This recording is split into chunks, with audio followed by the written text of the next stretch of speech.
हमारा आज का मौजू है स्टेथोस्कोप। स्टेथोस्कोप जो है वो वेल नोन एक मेडिकल इंस्ट्रूमेंट है। ये दो अल्फाज से मिलकर बना है, जो स्टेथो और स्कोप। Stetho and scope.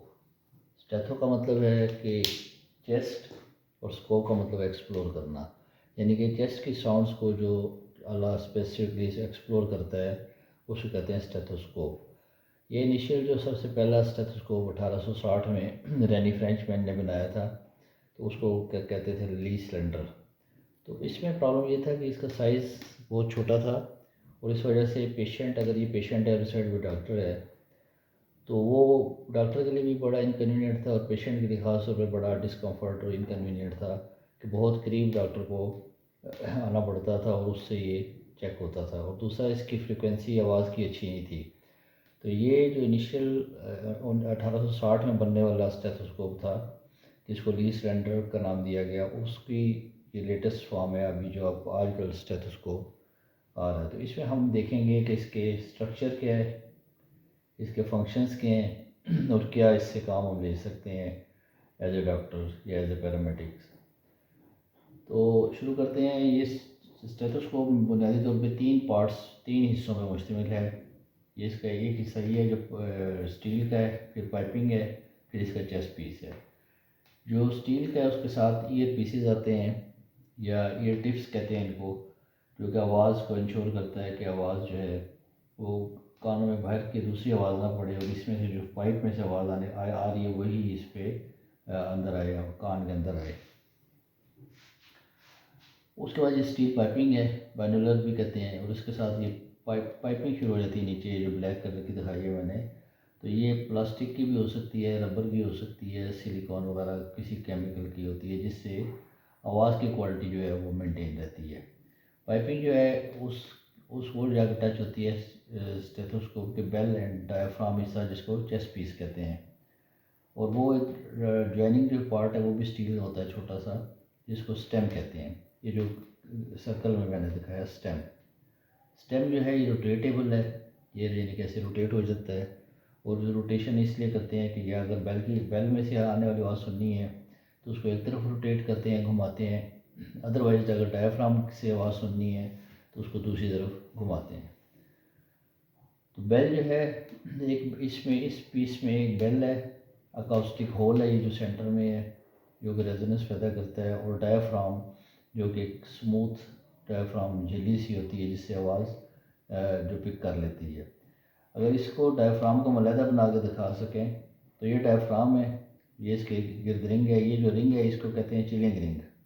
ये स्टील का होता है, और जो डायफ्राम है ये सिलिकॉन और मुख्तलिफ मटेरियल्स की हो सकती है।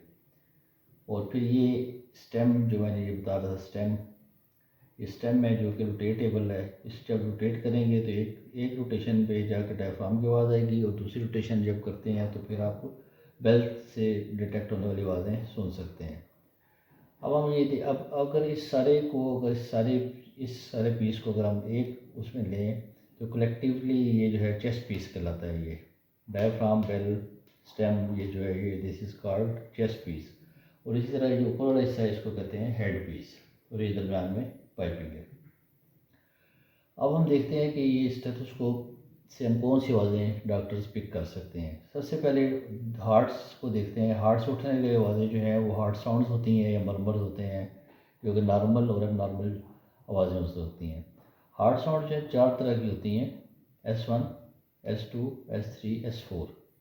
S1 और S2 तो नॉर्मल साउंड्स होती हैं, हार्ट साउंड 1 और 2। और 3 जो है ये नॉर्मल भी हो सकती है, पैथोलॉजिकल भी हो सकती है। लेकिन जो S4 अगर अराइज होती है और पिक करता है स्टेथोस्कोप और डॉक्टर यहाँ से सुन लेता है उसको आवाज़ को, तो दैट इज़ ऑलवेज पैथोलॉजिकल। इसके अलावा मरमर्स वगैरह भी सुने जा सकते हैं इससे। इसके अलावा अगर लंग्स की तरफ आएँ तो लंग्स में जो फेफड़े जब फैलते हैं और सिकुड़ते हैं, सांस जब अंदर जाता है, एक्सपिरेशन और इंस्पिरेशन जब होती है, तो मुख्तलिफ आवाज़ें पैदा होती हैं। उनको ब्रोंकियल, अगर बड़े पाइप से विंड पाइप से आवाज़ आ रही है, ब्रोंकियल आवाज़ें कहती हैं। वेजिकुलर आवाज़ें भी आती हैं उसमें से, और ब्रोंको वेजिकुलर लंग साउंड्स भी आती हैं। तो ये 3 तरह की ये हैं। फिर वीज़ आती है जो अस्थमा के पेशेंट्स में होती है। तो इसके बाद हम देखते हैं कि GAT गैस्ट्रोइंटेस्टाइनल ट्रैक्ट या गट, जो इंटेस्टाइन में से जो आवाज़ आती हैं उनको कहते हैं बाउल साउंड्स। बाउल साउंड्स भी ये डिटेक्ट कर लेती हैं और पिकअप करके स्टेथोस्कोप के डायफ्राम से पाइप से होती हुई ये डॉक्टर इसको पिक कर सकता है। फिर इसके बाद आपने जो आम पेशेंट्स अक्सर देखते हैं कि ब्लड प्रेशर को चेक करते हुए डॉक्टर जो स्टेथोस्कोप बाजू पे लगाते हैं उसका चेस्ट पीस और उसके बाद सुनते हैं तो ये ब्लड प्रेशर को चेक करने के लिए भी बड़ी इसका किरदार है। फिर जो इसी चेस्ट पीस का जो बेल वाला पार्ट है वो फीटल हार्ट साउंड्स, जब बेबी जो है मदर के पेट में होता है, माँ के पेट में होता है, तो जब वो डेवलप कर लेता है, हार्ट डेवलप हो जाता है बच्चे का, तो उससे हार्ट साउंड आती हैं। तो उसको डिटेक्ट करने के लिए भी स्टेथोस्कोप का ये बेल वाला हिस्सा यूज़ होता है, क्योंकि बेल जो है ये लो पिच्ड आवाज़ों को सुनता है और जो डायफ्राम है हाई पिच्ड आवाज़ों को सुनता है। तो फीटल हार्ट साउंड से जो फीटल डिस्ट्रेस है बेबी किस जो हार्ट की जो हेल्थ है उसको देखने के लिए फीटल हार्ट साउंड भी इससे सुनी जा सकती हैं। इसके अलावा एक बाज़ औक़ात आर्टरीज़ में ब्रुई इसको कहते हैं आवाज़ आती है, वो सुनते हैं। तो ये यानी कि heart, lung, GAT, blood pressure, foetal heart sound, bruit जो है ये सुनने के लिए इसको स्टेथोस्कोप को इस्तेमाल किया जाता है। तो ये आज का ब्रीफ इंट्रोडक्शन था कि स्टेथोस्कोप क्या होती है, उसके फंक्शंस क्या हैं। उम्मीद है आपको हमारी वीडियो पसंद आई होगी। थैंक यू वेरी मच, शुक्रिया।